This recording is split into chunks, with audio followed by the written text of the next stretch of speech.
안녕하세요, 루장입니다. 블랙 프라이데이를 맞아서 소비 심리와 함께 증시는 혼조세로 마감을 하였는데요. 3대 지수는 나스닥과 S&P 500은 마이너스권으로 마감이 되었고, 이렇다 할 방향성을 잡지 못하면서 장이 끝난 것을 확인을 할 수가 있었습니다. 빅스 지수 역시 이렇다 할 움직임은 보여주지 않고 있고요. 10년물 국채금리는 횡보 구간으로 접어들어선 것을 확인을 할 수가 있었네요. 파이낸셜 그룹의 피터 브룩바는 베어마켓 랠리는 모두 3단계를 거친다고 하고 있었고, 이제 막 두 번째 단계에 들어섰다고 말을 하였습니다. 세 번째 단계는 모든 사람들이 수건을 던지는 시기이다. 누구도 그때는 주식을 원하지 않는다. 하지만 이때 주식을 사야 한다고 말을 합니다. 그 바닥권이 어디인지 아무도 모르기 때문에 분할로 매수를 하는 것이 아닐까요? 모든 힘든 시기의 끝은 오기 마련입니다. 그 시간이 짧은 시간이냐, 긴 시간이냐, 단지 그 차이일 뿐이겠고요. 루시드는 마이너스 2.24%가 하락을 하였고, 애프터 장에서는 플러스 0.8%가 상승을 하면서 텐텐으로 마감을 하였네요. 스몰캡을 제외한 곳에서 매도가 많은 것을 확인을 할 수가 있었습니다. 루시드의 모든 어려움을 하루빨리 겪어내고요. 매수가 꾸준히 들어와 주었으면 좋겠네요. 일본봉에서는 장 초반 급격한 하락을 다시 한번 보여주면서 또다시 최저점을 갱신을 하는 모습이었습니다. 요 며칠 장 초반 지속적인 같은 패턴을 보여주고 있는데요. 루시드 그룹에서 600밀리언 달러에 대한 매각이 시작이 된 것인지 매각 공시가 아직은 발표가 되지 않았지만은 며칠 지나고 보면 매각을 진행을 하고 있는 중인지 알 수 있을 것 같네요.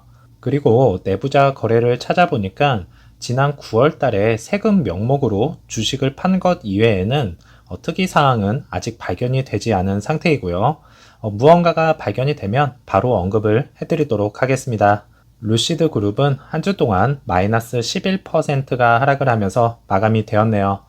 한 주 동안 정말 고생 많으셨습니다.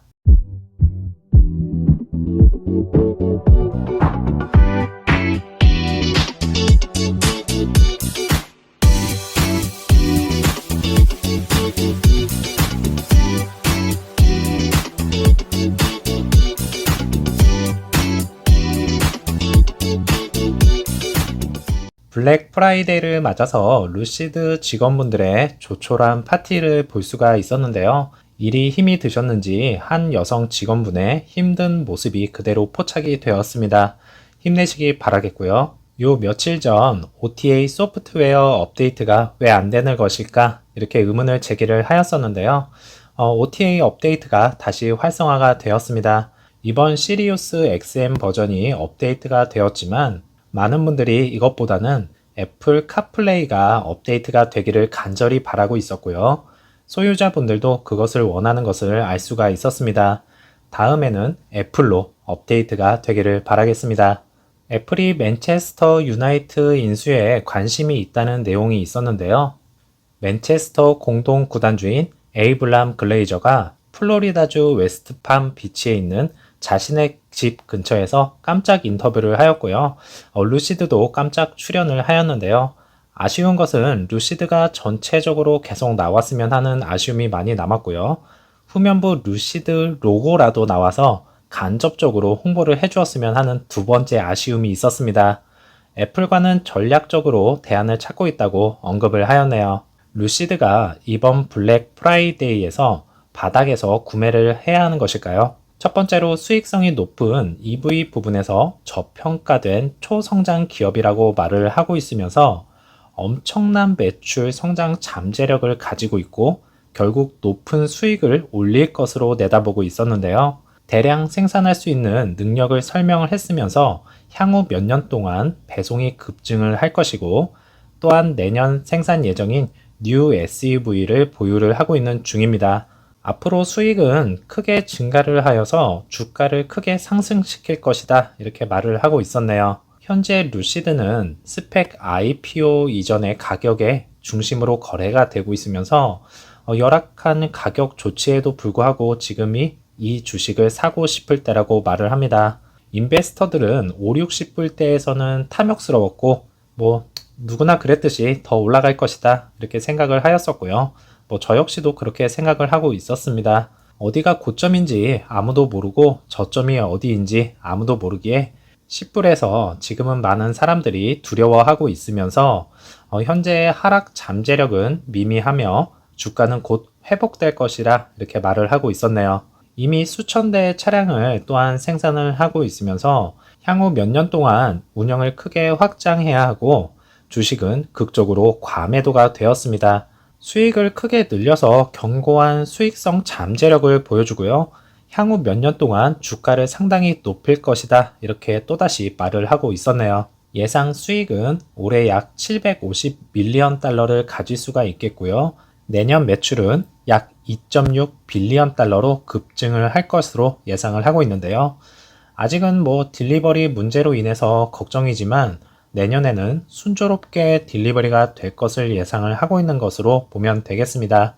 몇 년 동안 YOY에서 50에서 100%의 상당한 성장을 볼 수가 있겠고요. 2026년까지 12에서 15 빌리언 달러의 매출을 올릴 수 있다고 내다보고 있었습니다. 이렇듯이 2025년까지 충분한 시간을 가지고 매집을 하면 되는 것이고 폭발적 성장과 매출이 이루어지는 2026년에는 주가는 상당히 올라가 있을 것으로 저도 생각을 하고 있습니다.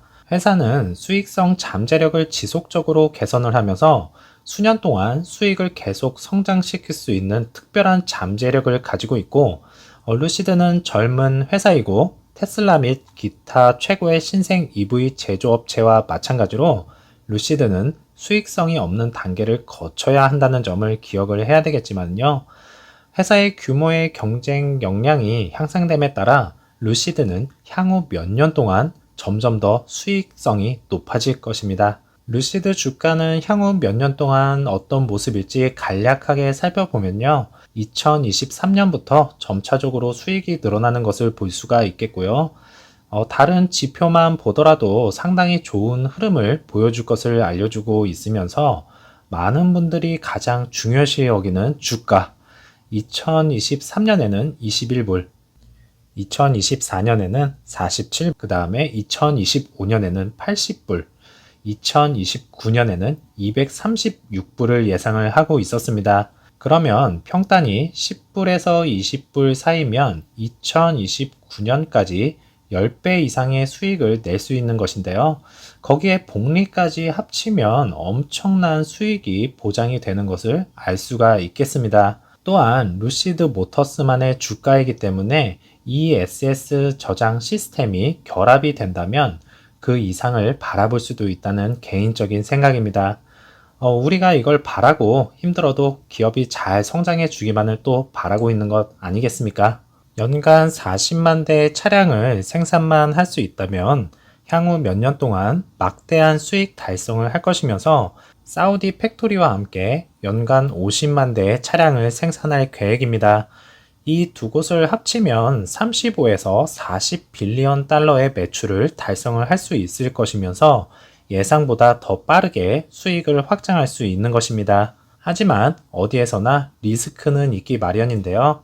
리스크에 관해서도 살펴보면 생산 문제로 인해서 수익 성장 궤적을 늦출 수 있고 오랫동안 수익성이 없을 것이면서 테슬라 및 다른 제조업체와의 경쟁이 가면 갈수록 치열해지는 것과 높은 차량 가격으로 인해서 수요 문제가 발생을 할 수 있다는 지적입니다. 또한 경기 침체는 판매량도 영향을 미칠 수가 있으면서 주가는 단기적으로 더 많은 변동성을 가질 수 있다고 말을 하네요. 결국에는 하이 리스크, 하이 리턴.